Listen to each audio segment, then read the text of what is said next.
Imagine this.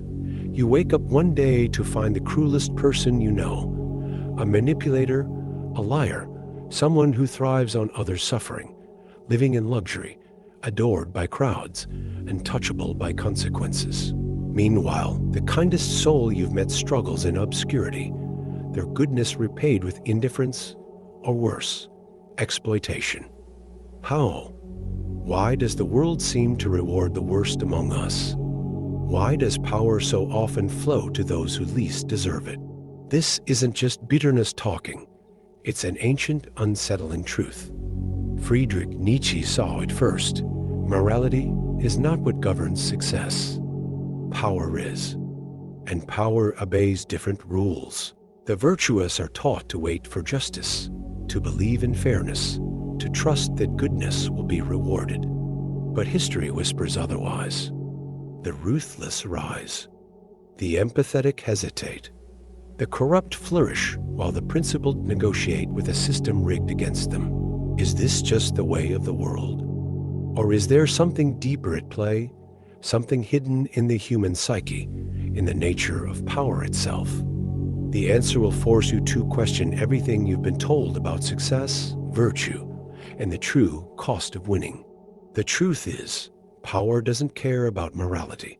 It follows its own brutal logic. Nietzsche called it the will to power, the driving force behind all human behavior, deeper than reason, beyond good and evil. The worst people succeed not despite their cruelty, but often because of it. They exploit what others fear to acknowledge. That society rewards audacity, not virtue. Psychologically, this plays out in shadow work. Carl Jung's concept of the repressed, darker aspects of human nature. While good people suppress their aggression and ambition to fit moral ideals, the ruthless embrace theirs, weaponizing it. They don't hesitate. They don't overthink fairness. They act. Meanwhile, Arthur Schopenhauer saw life as a relentless struggle where compassion is a disadvantage. The system, he argued, is designed for those who seize, not those who serve. And Jean-Paul Sartre warned that bad faith, denying one's own power, keeps the virtuous trapped in self-imposed cages. Why? Because society is not a meritocracy. It's a game, and the players who win are the ones who understand the rules, dominance, perception, and the willingness to break what others consider sacred. The question isn't why the worst succeed, it's why we ever believed they wouldn't. And if that's true, what do we do about it? This is not just about unfairness. It's about the silent rot that spreads when corruption thrives unchecked. When the ruthless dominate, society itself begins to mimic their values. Cynicism becomes wisdom. Exploitation becomes strategy. And the kind grow weary, their belief in justice eroded by the sheer weight of evidence against it. Cognitive science reveals an uncomfortable truth. Humans don't just respond to incentives, we become them. When lying is rewarded, honesty starts to feel like naivety. When aggression wins, empathy seems like weakness. The psychologist Gabor Maté warns that trauma shapes culture, and a culture that glorifies power at any cost creates generations of people who either worship it or break under it. Aldous Huxley saw this in Brave New World, not through the boot of tyranny, but through the seduction of a system where amorality is simply pragmatic. The worst don't just succeed. They redefine what success means. Soon, their values aren't the exception, they're the rule. But here's the twist. This isn't inevitable. It's a feedback loop, and feedback loops can be broken. The question is, who dares to break them? The answer is not to become what you despise, but to refuse the game entirely. Nietzsche's solution was self-overcoming, to wield power, not for domination, but for transcendence.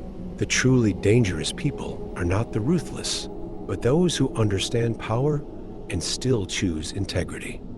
History's greatest rebels, from Socrates to Mandela, did not win by playing the rules, but by rewriting them. They weaponized truth where others used lies. They turned patience into a force more unstoppable than violence. Viktor Frankl proved in Auschwitz that even in hell, one freedom remains: the power to choose your response.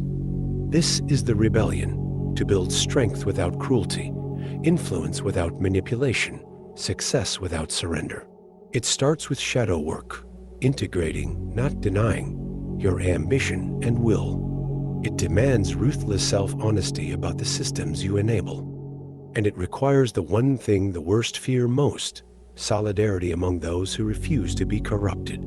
The game is rigged, but you don't have to play.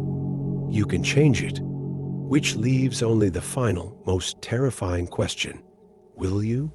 Here is the secret no one wants to hear. Power was never the problem. Your fear of it was. The worst succeed not because evil triumphs, but because too many believe goodness must be powerless. Nietzsche's greatest insight was this: true virtue is not passive, it is ferocious.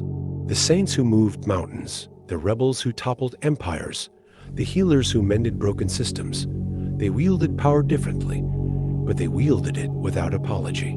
The final illusion is that you must choose between being a monster or a martyr. The truth: you must become something far more dangerous, a person who knows their own strength and refuses to let the world define how to use it. So ask yourself, not why the worst rise, but why you still hesitate. The answer will decide everything.